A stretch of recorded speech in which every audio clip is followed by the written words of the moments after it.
Welcome to Totally Witchin', your guide to harnessing the transformational power of mystery, magic, and muse. Are you ready to find your mojo and become your own hero? It's time to get witchy. Let's tap in, simmer down, and start creating a magical life. Yo, witches, what's up? Asha Lightbearer here. Today, I want to talk to you about hexes. I am part of a couple groups online of witches and pagans and neo-pagans and whatever, just kind of checking out what's going on out there. And what I find is people talking about hexes. And you see jokes on Instagram, and yes, it's a little bit funny, things like, may you always lose your other sock, or like, may you never be able to find the matching socks, or little silly stuff. And take it as you will, but there are a lot of people that do hexes. So I thought I'd talk about that for a few minutes and just share my experience with that, because my experience has not been good. Some people, they say, oh, come on, it was just a joke. Some people say, oh, please, it's just a tiny little thing. Who cares if you can't find a matching sock? Or if whatever, some little annoyance thing. So what? That doesn't bother me anyway. Okay, well, it's not that you may never find the other matching sock and it's going to come back to you threefold or something like that. It's more about the intention. And I do love the Wiccan read, the basic philosophy of and harm to none. Because as soon as you turn around and you put your energy out there intentionally harming something, someone else, in my experience, it just doesn't go well. It does not go well for you. And it doesn't matter if it's a tiny intention or a big intention. The point is that if you're putting your energy out there and your magic out there to intentionally even just annoy someone else, be prepared that you are going to probably be annoyed by something else coming back at you, whether it's immediately or down the road or even in another life. So unless you really enjoy being annoyed by something, I don't understand the disconnect in people thinking that if you put out an intention to have someone not be able to ever find their other matching sock for each pair, that they think that, oh, it's okay, I don't mind mismatched socks, and so therefore I'm safe because that was my specific hex, and so that's going to happen back to me specifically exactly the same.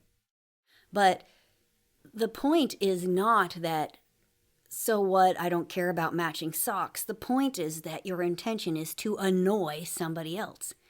And you will be annoyed by something that's going to show up in your life. And it's not that somebody else is going to hex you back or whatever else, but it will show up. It's basically karma in the way that I see it. It's instant karma or delayed karma or really delayed multiple lives karma. There's no difference. What's the difference between an action that you do or an overt act that you do against somebody else and you harm them that way, or using your mojo and your magic and your intention and spells even, or hexes, to harm somebody else? It's no different. It's the same thing. You're still taking an action and an intention against somebody else. And heck, I mean, if you think about it, honestly, hexes are completely premeditated. I mean, unless it slips out of your mouth. People curse people all the time by accident, not realizing that what they're doing might actually have some power. But if you're going to hex somebody, you've put some thought into this. That means you have some energy lined up with that. And that is going to come back to you one way or another. And you said, oh, but I'm so careful and I'm so clever and I made sure that I did something that would annoy them and not me. Okay, well, have fun with that. Good luck. You can write back to me and let me know how it goes later. Okay, but here's the really big one. So all those little tiny petty grievances aside, I do a lot of past life work. And I do some past life work with clients, but I do a lot of past life work for myself as well. And so I married this guy who turned out is just a total piece of work. Yes, bad decisions galore, yada yada yada. I could lay out the whole thing for you, but that's not really the point. The point is that I married this person through a series of events that I kind of knew it was a bad idea. I do believe it was totally karmic, and I'm glad I did because I have my son who is definitely my little soulmate. Actually, he's a lot older cosmically than I am. But regardless, this person was awful to me. I mean, awful, abusive, degrading, classic emotional abuse. And I started digging into this because I'm like, why is this man with me? He doesn't even like me. So why would he marry me? He doesn't like me. And oh my gosh, what I found was life after life after life of him killing me or me killing him. And many of them were me being abused. And I'm like, what the heck is that about? Murdered me as some kind of native or indigenous person. Reminds me of Native American. I'm not saying it was, but that sort of thing.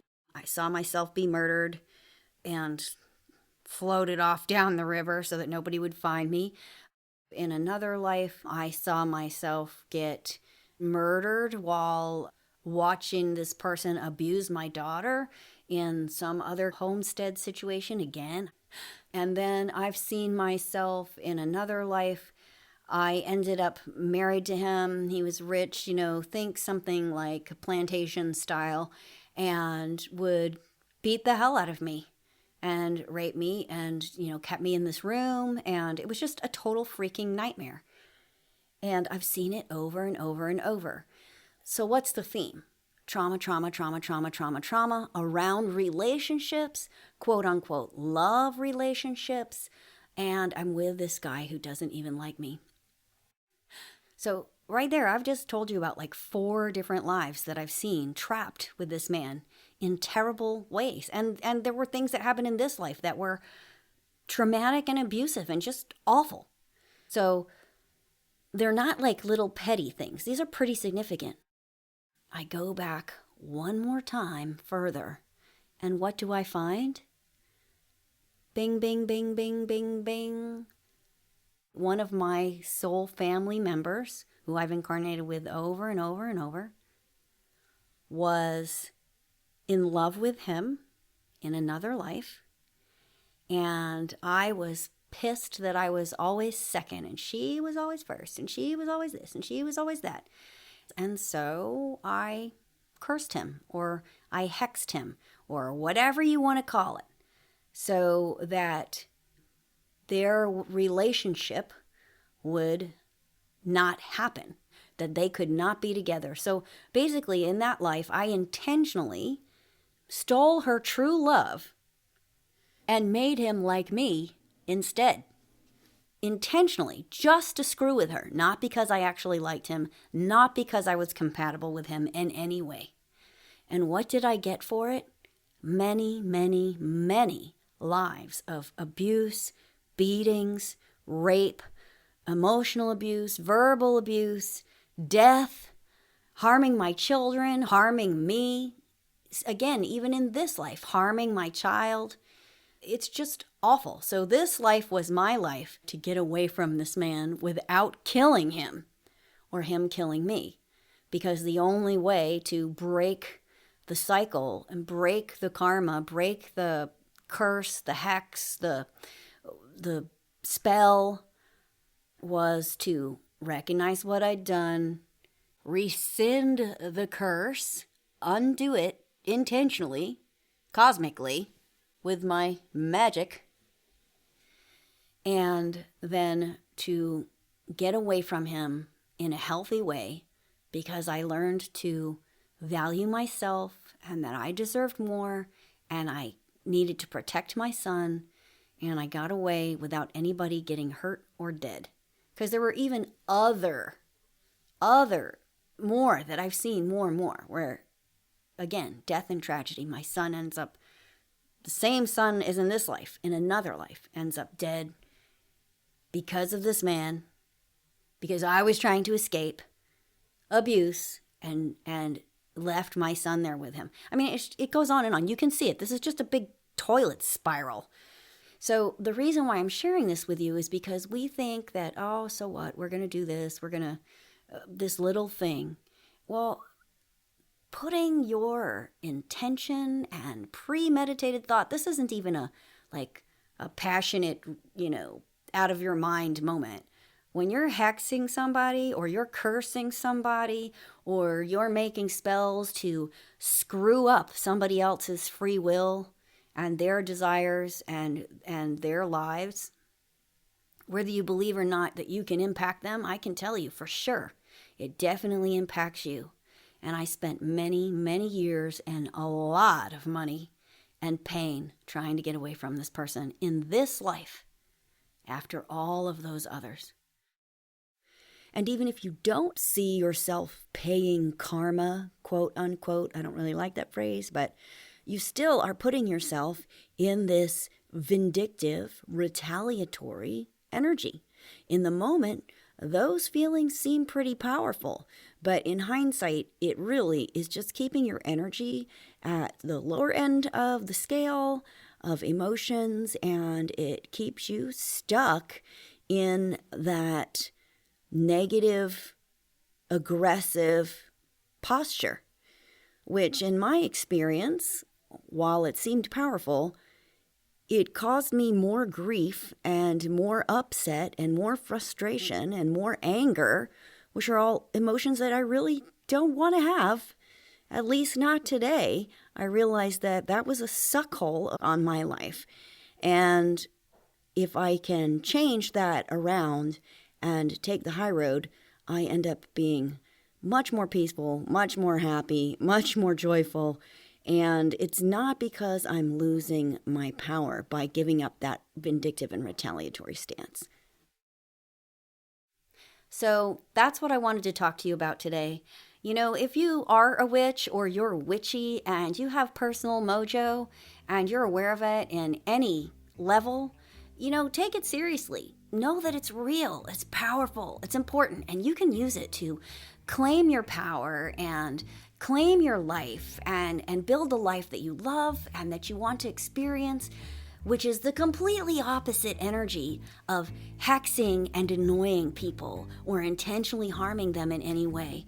And just remember that whatever you put out there, maybe you don't believe in karma, but I've seen way too much in my own life to disregard it.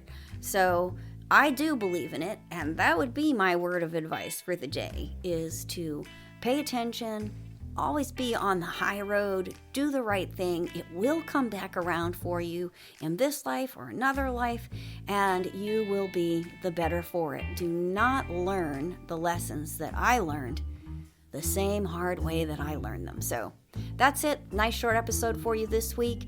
I have a remedy that I'm going to put out for you as well. I don't know if any of you have ever had problems with fruit flies or tsetse flies, whatever you call them. But most people have had it at some point or another and pull their darn hair out trying to figure out how to get rid of them. So I found a little magic formula that I love that has worked for us, and I am going to make a little YouTube video of that, show you our concoction, and easy peasy, no crazy chemicals, and it worked like a charm. And I'll tell you about that on the video. And yeah, so in any case, go on over to Totally Witchin' and check out the website. You can search for it, or it should be somewhere near the top of the list. That's it for now. Let us know, is this episode totally garbage or totally witchin'? Peace out, witches. What's up next on Totally Witchin'? More about hexes. Now that I've told you to watch out for karmic backlash and do the right thing so that you do not have to pay the price, we're going to dive into caveats and loopholes. There are lots of people that swear that they never get any karmic retaliation from the work that they do if they do it well. So join me in my next episode and we're going to take a look at that.